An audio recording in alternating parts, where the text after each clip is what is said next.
श्री जगदीश प्रसाद गुप्ता छत्तीसगढ़ शासन में chief engineer के पद से रिटायर होने के बाद श्री द्वारिका महाराज स्मृति न्यास के तत्वाधान में श्री द्वारकाधीश एवं बागेश्वर महादेव मंदिर का वर्ष 2005 में अपने पुत्रों इंजीनियर कुंजन गुप्ता एवं इंजीनियर भुवन गुप्ता के सहयोग से अवंती विहार रायपुर छत्तीसगढ़ में निर्माण करवाया।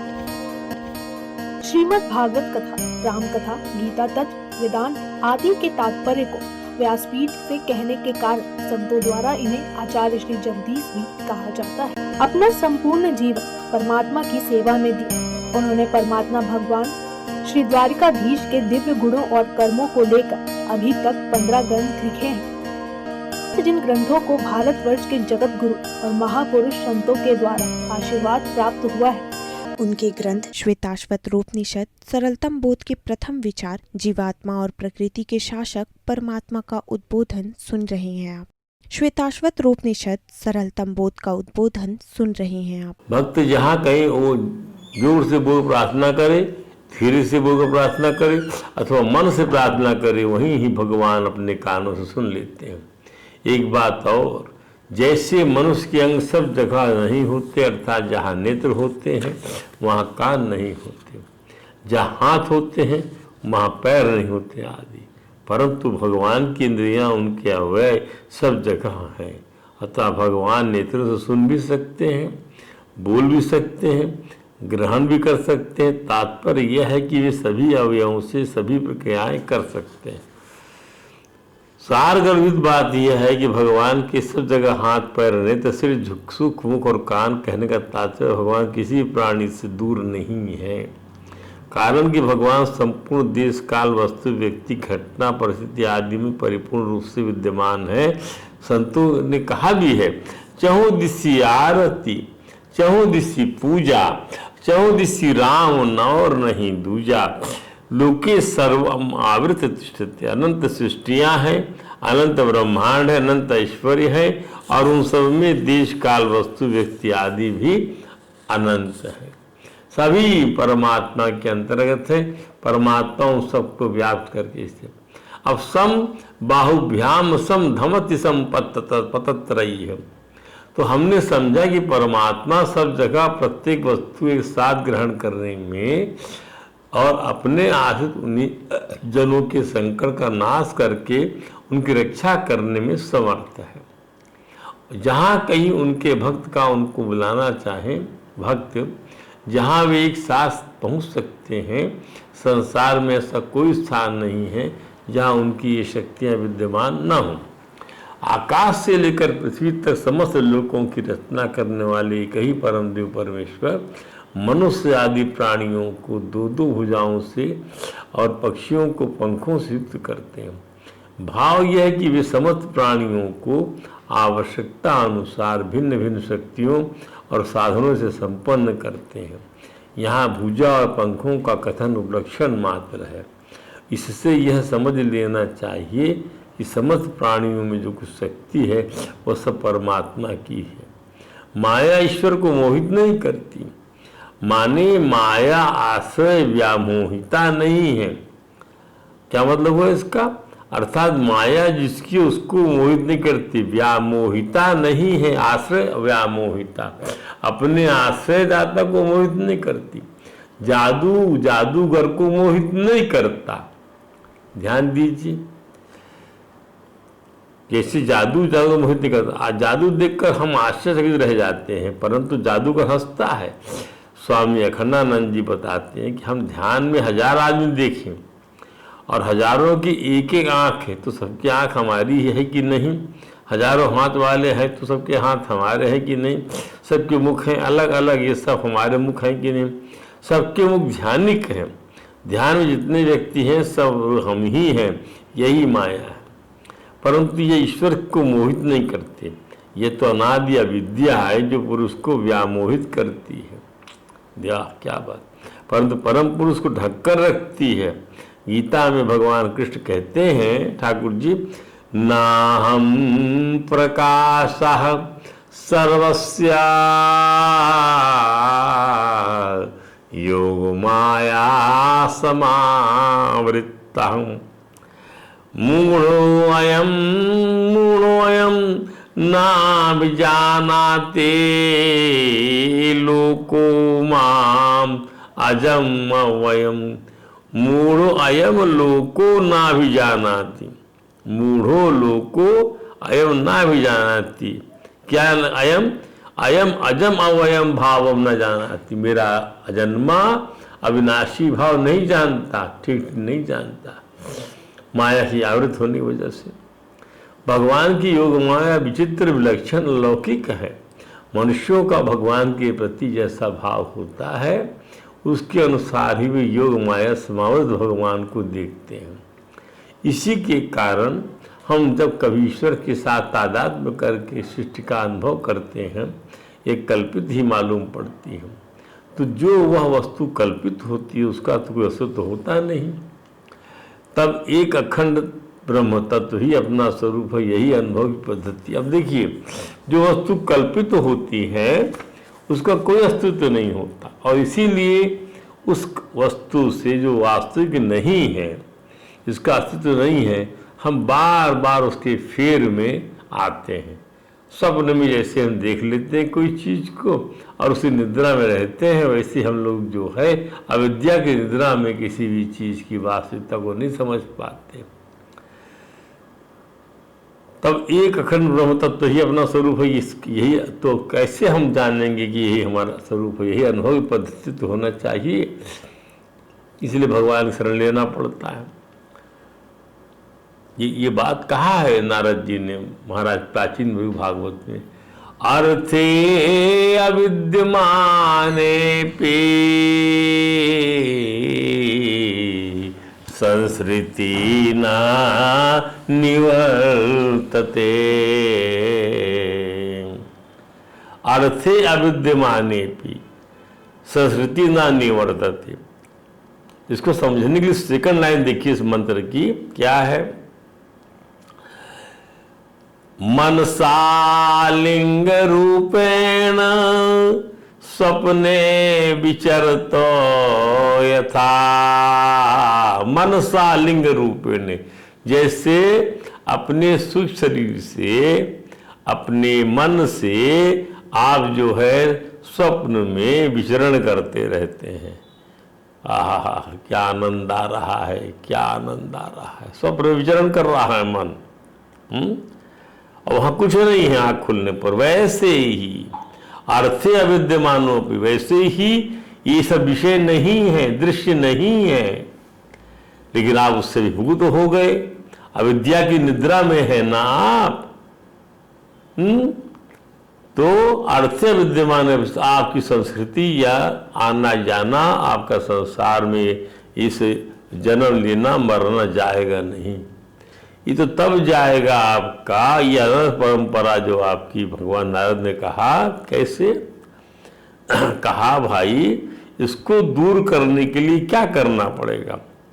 अथात्मनो अर्थभूतस्य, अपने परमात्म स्वरूप में जीवात्मा जो है यह अपने स्वरूप को भूल गया है। अथात्मनो अर्थभूतस्य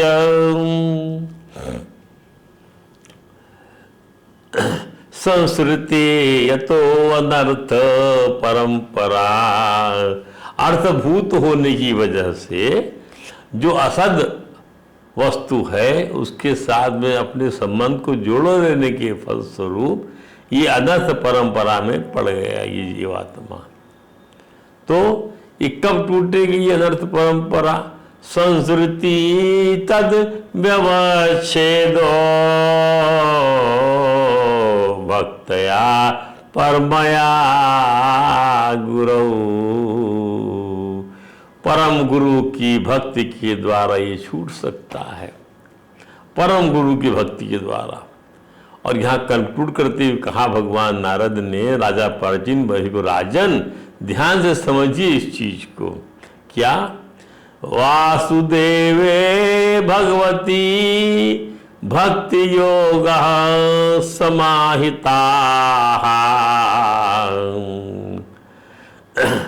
सधृचीनेन जनिष्यति ज्ञानम वैराग्यम च, ज्ञान और वैराग पैदा कर देगी ये, आपकी आसक्ति खत्म कर देगी विषयों से, असत वस्तुओं से, भगवान की भक्ति।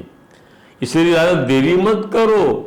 सोचिरा देव राजर से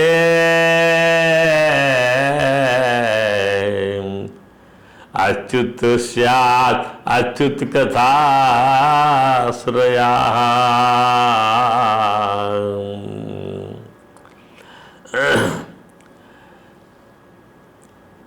सोचिरादेव राजर से स्याद अच्युत कथाश्रया।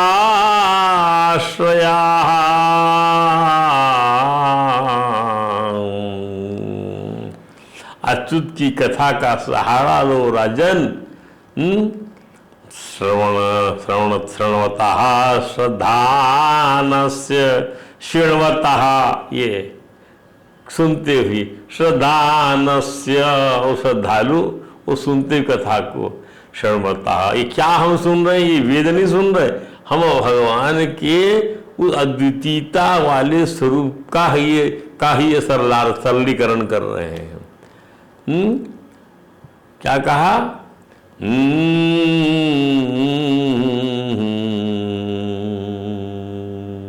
सोचिरा, शीघ्रता करो राजन, शीघ्रता करो बिना विलंब के। सोचिरादेव राजर से स्यात् अच्युत कथाश्रया।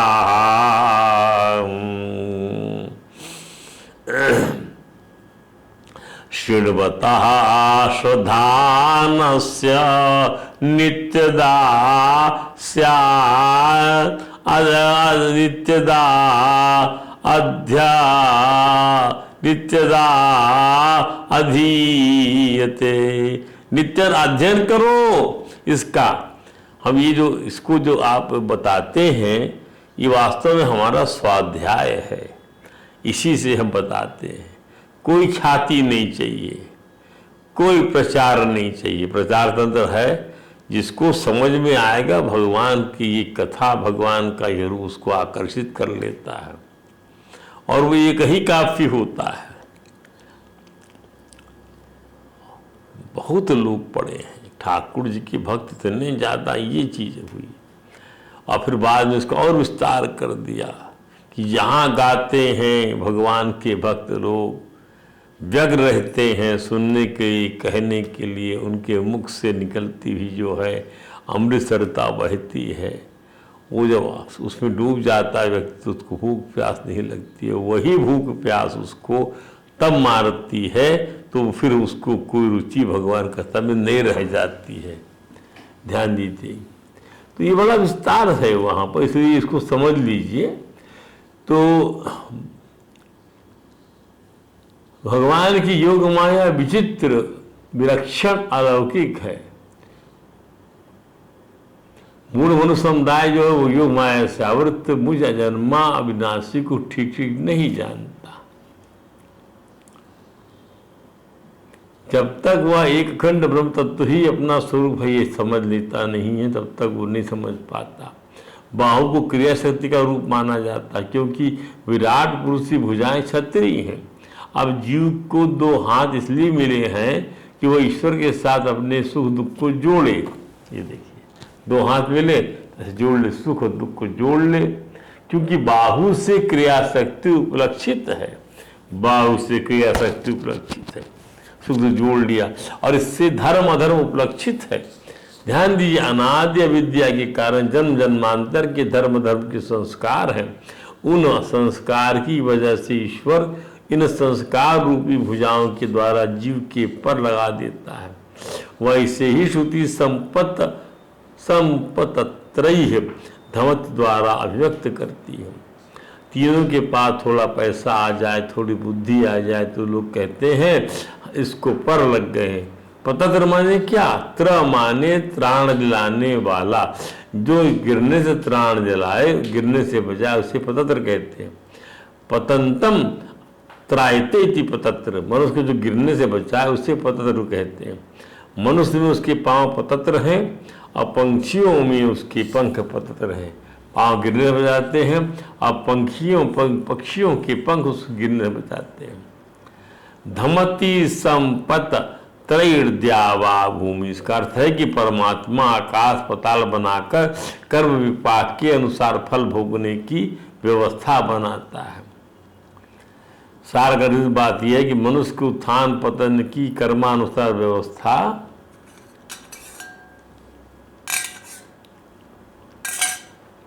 परमात्मा करता है। इसलिए जब तक जीव की करण पर दृष्टि रहती है, मिट्टी पर उसकी नजर रहती है, स्वर्ण पर उसकी नजर रहती है, तो कहीं नहीं फंसता। पर जैसे मिट्टी से बने कार्य, स्वर्ण से बने आभूषण वह शरीर पर दृष्टि रहेगी तो जीव फंस जाएगा। तभी सुख में दुख आएगा, गुण में दोष दिखेंगे, झूठ बोलना अच्छा लगेगा, छल कपट करना अच्छा लगेगा, निंदा द्वेष का बर्ताव होने लगेगा। विद्वानों का कहना है ये सब कब होता है? जब जीव की दृष्टि कार्य पर होती है, कार्य पर। और ये दृष्टि कारण पर रखी जाए तो चांदी भी मिट्टी है, सोना भी मिट्टी है, मिट्टी के बने हुए सब पुतले भी मिट्टी हैं। ध्यान दीजिए, कारण दृष्टि जो होती है वह राग द्वेष को मिटाने वाली होती है, और इसके विपरीत जो कार्य पर दृष्टि होती है वह राग द्वेष में डालने वाली होती है। वाह क्या बात! मनुष्य पतित हो जाता है, उसको दूसरों का सरसों बराबर दिख जाता है और अपना बेल बराबर भी नहीं दिखता। तो सार यह निकला कि परमात्मा को यदि देखना है तो कार्य पर से दृष्टि हटाकर कारण पर दृष्टि ले जाना होगा। तो रुद्र रूप परमात्मा का सेवन करते हुए श्रुति की दोबारा कहती है। ये हम 3 मंत्र को लेते हैं, इसकी विवेचना हम कल करना चाहेंगे। क्या है वो मंत्र? या ते रुद्र शिवा तनुर्घोरा पाप काशिनी तया नस्तनुआ संत मया गिरिसंता विचाकशी यामिषुं गिरिसंत हस्ते विभिरस्यास्तवे शिवांगृततां कुर्माहिंसी ये पुरुषम जगत तथा परम ब्रह्म परम बृहंतम यथा निकायम सर्वभूतेषु गूढ़म विश्वस्यैकं परवेष्टितारम ईशम तम ज्ञात्वामृता भवन्ति। अब इसका पद समझिए। रुद्र ते या घोरा, हे रुद्र परमेश्वर, तेरी जो सौम्य पूर्ण से आप काशनी शिवा तनु, प्रकाश मानस कल्याणकारी जो मूर्ति है शिवा तनु जो है, हे गिरिशंत, हे पर्वत निवासी कल्याणकारी शिव, तया संत मया तनुआ, उस परम शक्ति विग्रह से न अभिचाकशी ही कृपा करके हम लोगों पर दृष्टिपात करें भगवान। तथा गिरिशंत, हे गिरिशंत, यामिषुं आस्तवे, जिस बाण को फेंकने के लिए आप हस्ते विभरसी हाथ में धारण किए हुए, हे गिरित्र, हे गिरिराज, हे हिमालय की रक्षा करने वाले देव, ताम शिवाम कुरु, उस बाण को कल्याणमय बनाए नाथ। पुरुषम जगत माहिंसी, जीव समुदाय रूप जगत को कष्ट न दे, कष्ट नष्ट न करे। और ततः परम, उस जगत के परे ब्रह्म परम हिरण्य गर्भ रूप ब्रह्मा से भी सर्वभूतेषु यथा निकायम गूढ़म, समस्त प्राणियों में उनके शिवरों शरीरों के अनुरूप होकर छिपी हुई और विश्वस्त परिवेष्टितारम, संपूर्ण विश्व को सब ओर से घेरे हुए, तम बृहंतम एकम ईशम ज्ञात, उस महान सर्वव्यापक एकमात्र परमेश्वर को जानकर अमृता भवन्ति, ज्ञानी जन अमर हो जाते हैं। श्रीमद् भागवत में नारायण परायण करुणाद्र हृदय भगवान शिव ने पतिताओं को श्रीमन नारायण हरि की महिमा का बखान करने वाला योगाधीश नामक स्तोत्र सुनाया था। हम प्रसंगवश कुछ श्लोक यहाँ अवतरित कर रहे हैं, जिससे हमें श्वेता स्वरूपनिषद के वक्त उक्त चारों मंत्रों में उपलक्षित परमों की महिमा के स्वरूप का बोध हो जाएगा। भगवान शंकर की स्पष्ट मान्यता है कि परम परमात्मा का तत्व ज्ञान प्रत्यक्ष से नहीं अनुमान से होता है। क्या बात है! जब प्रलय काल उपस्थित होता है तब काल स्वरूप श्रीमन नारायण हरि अपनी अनंत शक्तियों के प्रचंड और असह्य नेत्र से पृथ्वी, जल, अग्नि, वायु आदि महाभूतों को परस्पर विचलित कराकर समस्त लोगों का संहार करते। ये निरोध है भगवान का, निरोध। जैसे वायु अपनी असहनीय प्रचंड झोंकों से मेघों द्वारा ही मेघों को शीतल वितल कर नष्ट कर डालती है। भगवान शंकर का कहना है कि मोहग्रस्त जीव प्रमादवश हर समय इसी चिंता में लगा रहता है कि अमुक कार्य करना है। उस प्राणी का बड़ा हुआ लोभ उसकी लालसा को परमात्मा काल रूप से ऐसे लील जाते हैं, सांप चूहे को लील जाता है। भगवान रूप परमात्मा श्रीमन नारायण हरि की स्मृति करते कहते हैं, यो मायेदम पुरुरूपया सृजत बिभर्ति भूयः क्षपयत विक्रियः छायद भेद बुद्धि सद्विदा सदि वात दुखस्तया तमात तंत्रम भगवन प्रति महिम। भगवान आपकी माया अनेक प्रकार के रूप धारण करती है, इसी द्वारा आप इस प्रकार जगत की रचना, पालना और संहार करते हैं। जैसे कोई सदवस्तु हो किंतु इससे आप में किसी प्रकार का विकार नहीं आता। माया के कारण दूसरे लोगों में ही भेद उत्पन्न होती है। आपको तो हम परम स्वतंत्र ही समझते हैं। क्रियाकलापैर्दमेव योगिनः श्रद्धानुता साधु यजन्ति सिद्धये भूतेन्द्रियान्तःकरणोपलक्षितं वेदे च तंत्रे च ता एव कोविदात् त्वमेकाद्यः पुरुषा सुप्तशक्तिः स्तया रजस्तमतो विभक्ति महानहं खं मरुद अग्निवार्धराः सुरर्षयो भूतगणा इदं यतः सृष्टं स्वशक्त्येदमनुपविष्टु चतुर्विधं पूर्वमात्मा संकेन अधोविदुस्तं पुरुषं अंतमंतं भुंक्ते हसय ऋषिकैर्मधुसार्गम। यह आपका स्वरूप पंचभूत, इंद्रिय और अंतःकरण के प्रेरक रूप से उपलक्षित होता। क्या बात! आपका स्वरूप पंचभूत से, इंद्रिय और अंतःकरण के प्रेरक रूप से उपलक्षित होता है।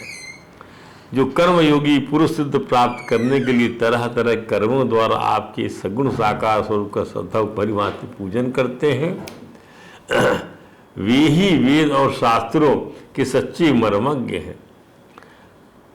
हे प्रभु, आप ही अद्वितीय आदि पुरुष हैं।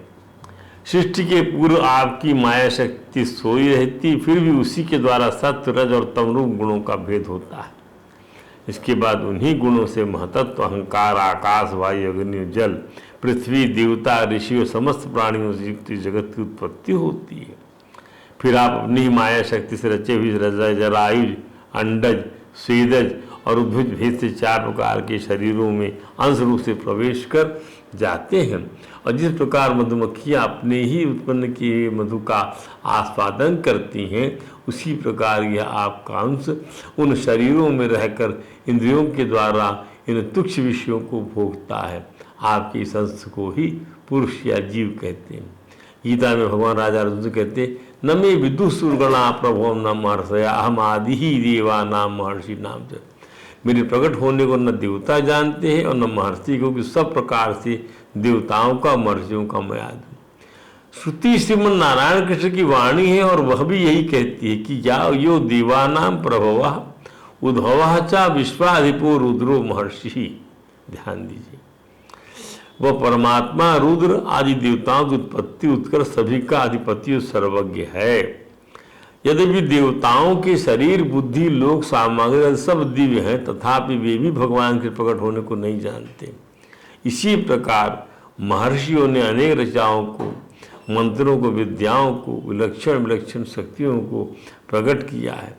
जो संसार से ऊंचे उठे हुए हैं, जो दिव्य अनुभव से युक्त हैं, उनके लिए कुछ करना, जानना, पाना बाकी नहीं रहा।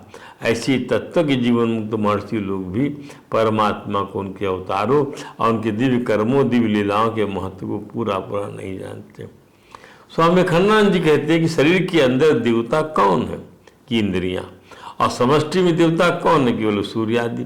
अब बताएं कि अधिदेवता कौन है, हिरण्यगर्भ कौन है? तो ये ब्रह्मा का वाचक, ब्रह्मा ही आदि पुरुष है।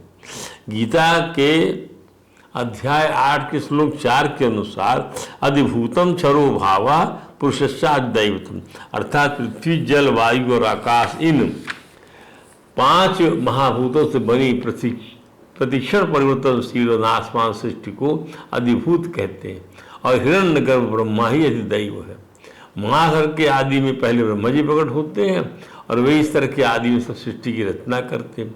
ब्रह्मा की कल्पना में स्वर्गाधिक लोक हैं, उन लोकों की देवता की उत्पत्ति, उनके भी वैभव का हेतु वही परमात्मा। यह विश्वाधिपा, एक ही मालिक है, विश्वम अधिपा, जो संपूर्ण विश्व का सर्वोपरि स्वामी संचालक है। रुद्र माने रुद्यति रुद्र, रुला रुला कर मार कर जो ठीक करे उसका नाम रुद्र है। रुद्र को प्रलय का देवता माना जाता है। महर्षि माने महान ऋषि, जो सर्वज्ञ होता, सर्व तो ईश्वर होता है। मंत्र के दृष्टा को ऋषि कहते हैं। तो परमात्मा अपने शासन में रखने वाले जो रुद्र रूप परमेश्वर इंद्रादि सभी देवताओं को उत्पन्न करते हैं और बढ़ाते हैं, तथा जो सबके अधिपति महान ज्ञानी सर्वज्ञ हैं, जिन्होंने सृष्टि के आदि में हिरण्यगर्भ को उत्पन्न किया था, ये परम देव परमात्मा हम लोगों को शुभ बुद्धि से संयुक्त करे। अब इसके बाद में हिरण्यगर्भ, जनिया, मास पूर्वम, यातिरुत्सवान तनु है, इस सब बातों की विवेचना हम कल करेंगे। आज इसको यहीं विश्राम देते हैं। हरे राम राम राम हरे हरे,